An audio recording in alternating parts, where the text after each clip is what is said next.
Hi friends, welcome to my channel. ఈ temple వచ్చేసి హైదరాబాద్లోని కొత్తపేటలోని అష్టలక్ష్మి దేవాలయం ఫ్రెండ్స్. కొన్ని సంవత్సరాల క్రితం ఈ ప్రాంతంలో ఉన్న 30 ఎకరాల వాసవి కోఆపరేటివ్ హౌసింగ్ సొసైటీ అమ్మడంతో 300 పైగా కుటుంబాలు ఇక్కడ సొంత ఇళ్లను నిర్మించుకున్నాయి. ఇది వాసవి కాలనీగా మారింది. ఇళ్ల మధ్యలో ఖాళీగా ఉన్న కొండ భాగాన్ని వదిలేయకుండా అక్కడ ఏదో ఒక ఆలయాన్ని నిర్మించాలనుకున్న కాలనీ వాసులు ప్రముఖ శిల్పి గణపతి స్థూపతి సలహాతో అష్టలక్ష్మి దేవాలయాన్ని కట్టించుకున్నారు. చివరకు కంచికామ కోటి పీఠాధిపతులైన జయేంద్ర సరస్వతి, విజయేంద్ర సరస్వతులు శంకుస్థాపన చేయడమే కాకుండా వాళ్ళ సలహాల సూచనలతో నిర్మాణం మొదలైందని, 26 ఏళ్ల క్రితం ఇక్కడ విగ్రహ ప్రతిష్ఠ జరిగిందని చెబుతారు ఆలయ నిర్వాహకులు.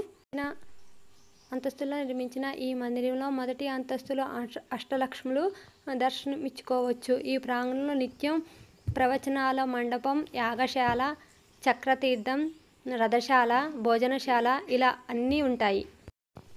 ఈ ఆలయంలో శ్రీమన్నారాయణులు, అష్టలక్ష్ములు కాకుండా అభయ గణపతి, కృష్ణుడు, గోదాదేవి, గరుడస్వామి, సుదర్శన, లక్ష్మీ నరసింహస్వామి తదితర విగ్రహాలు కూడా దర్శించుకోవచ్చు. కంచి కామకోటి పీఠం ఆధ్వర్యంలో నడిచే ఈ ఆలయాన్ని సందర్శిస్తే కీర్తి, జ్ఞానం, ఐశ్వర్యం, ధైర్యం, ఆనందం వంటివన్నీ పొందవచ్చని భక్తుల నమ్మకం.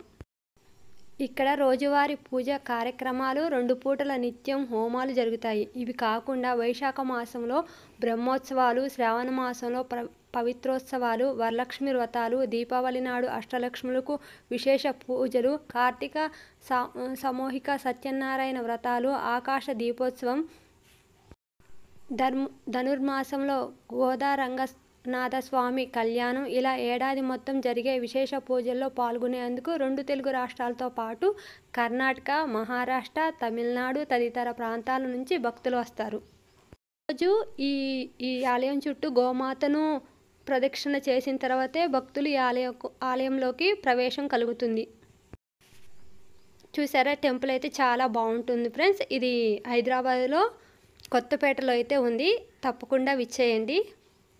అలాగే నా ఛానల్ ఇంతవరకు ఎవరైనా సబ్స్క్రైబ్ చేసుకోకపోతే నా ఛానల్ని సబ్స్క్రైబ్ చేసుకొని లైక్ చేయండి. ప్లీజ్ షేర్ చేయండి ఫ్రెండ్స్.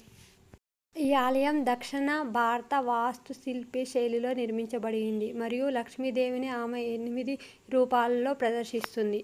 హిందూ పురాణాల ప్రకారం ఈ దేవత ధన సంపదకు ప్రతీకగా నిలుస్తుంది. లక్ష్మీదేవత సంపదనిచ్చే దేవతగా హిందువులు హృదయాల్లో స్థిరపడింది. కానీ కొన్ని దేవాలయాలు మాత్రమే లక్ష్మి యొక్క 8 రూపాల్లో కూడుకొని అష్టలక్ష్మి ఆలయంగా ప్రసిద్ధి చెందినవి. ఈ దేవాలయం ఏప్రిల్ 1996లో కంచి కామకోటి పీఠం వారి ఆధ్వర్యంలో నిర్మించబడింది. ఈ దేవాలయం తెలంగాణలో ప్రసిద్ధమైనది. సుమారు 134 విగ్రహాలు ఈ దేవాలయం మహాగోపురంలోనే నిర్మించబడ్డాయి. ఫ్రెండ్స్, నా ఛానల్ని ఇంతవరకు సబ్స్క్రైబ్ చేసుకోకపోతే తప్పకుండా ఛానల్ని సబ్స్క్రైబ్ చేసుకొని ఒక లైక్ అయితే ఇవ్వండి. బాయ్.